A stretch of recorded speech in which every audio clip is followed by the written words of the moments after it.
Hello everyone, this is Apogee University that is here to help you to know English very well and fast. We are going to teach you English lesson.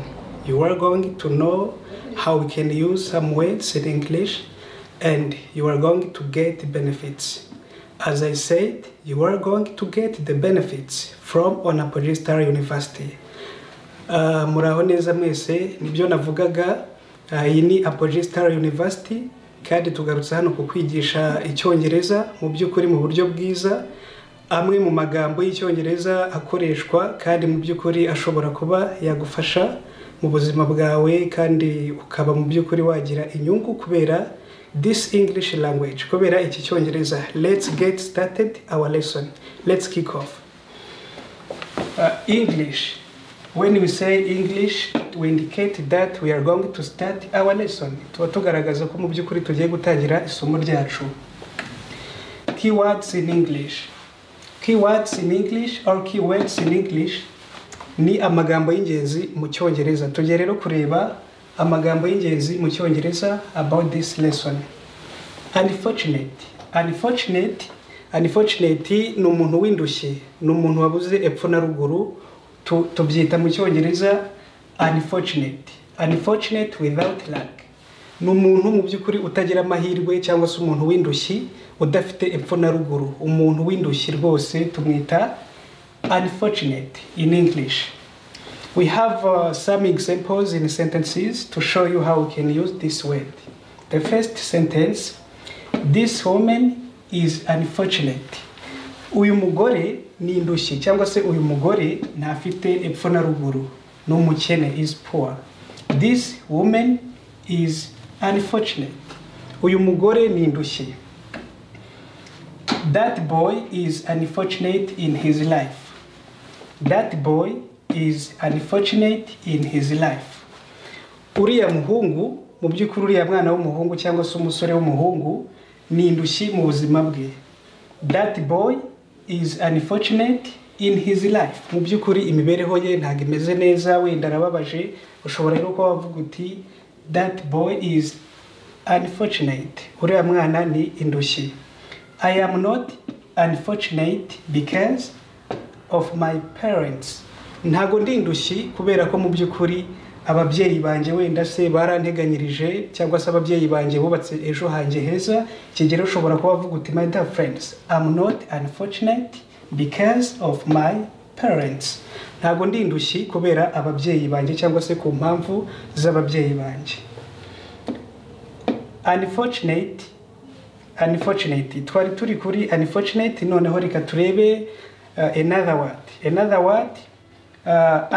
Under beneath something. Mu by'ukuri under ni ikintu mu by'ukuri kiri hasi y'ikindi kintu. Ni ikintu mu by'ukuri kiba kiri munsi cyangwa se kiba kiri hasi y'ikindi kintu. Let's get started. The shoes are under the bed. The shoes are under the bed. Inkweto ziri munsi y'igitanda. The shoes are under the bed. Inkweto ziri munsi y'igitanda. The children are under the table. Abana bari munsi y'ameza. The children are under the table. Abana mu by'ukuri bari munsi y'ameza, wenda mwabashatse mwababuze mukaba muri kubahiga, umuntu wenda akababona ugahita uvuga ati the children are under the table. That girl is under 18 years old. Uriya mukobwa ari munsi y'imyaka 18. That girl is under 18 years old. Uriya mwana ari munsi y'imyaka 18. That's good. It's not good to date a girl who is under 18. Ntago ari byiza mu by'ukuri kurambagiza umukobwa uri munsi y'imyaka 18 cyangwa se umukobwa utaruzuza imyaka 18. That sounds great. It's not good to date a girl who is under 18. Ntago mu by'ukuri ari byiza kurambagiza cyangwa se kujya gutereta umukobwa uri munsi y'imyaka 18. Let's get other examples. Reka tukomeze n'izindi ngero zitandukanye. Good. Let's continue our lesson for other examples about this lesson. We are going to teach you how you can use this word, a outcast. An outcast is a person, or is the person who has been rejected by his society or social group. Mu by'ukuri an outcast cyangwa se umuntu twita an outcast ni umuntu mu by'ukuri uba warabaye igicibwa, ni umuntu uba warabaye igicibwa mu muryango we cyangwa se muri sosiyete yaraciwe. Ashobora gucibwa muri sosiyete runaka cyangwa se mu itsinda ry'umuryango, cyangwa se mu by'ukuri akaba yaraciwe kubera wenda impamvu runaka, bishobora kuba imico ye mibi cyangwa se imyitwarire mibi. Uwo muntu rero yitwa an outcast in English language. Yes, faithfully. Let's see this example. Reka turebe uru rugero. An outcast loses hope. An outcast loses hope. Umuntu mu by'ukuri waciwe muri sosiyete cyangwa se umuntu w'igicibwa nta cyizere aba afite, aba yaratakaje mu by'ukuri icyizere, nta cyizere yakigirira. Yes, an outcast loses hope. I'm not an outcast. I'm not, or I am not an outcast. Ntabwo ndi igicibwa cyangwa se ntabwo mu by'ukuri naciwe mu muryango, cyangwa se ntabwo ndi umuntu watereranywe. I am not an outcast. The third sentence, interuro ya gatatu, the person who is an outcast is in bad life. Umuntu mu by'ukuri watereranywe cyangwa se umuntu wabaye igicibwa mu by'ukuri ari mu buzima bubi. The person who is an outcast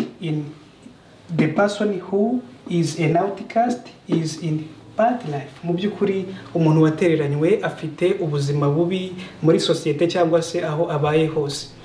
I hope that this lesson is very better and it is going to help you to improve your level in English, my dear friends. Don't hesitate to subscribe, to like, share and comment our YouTube channel.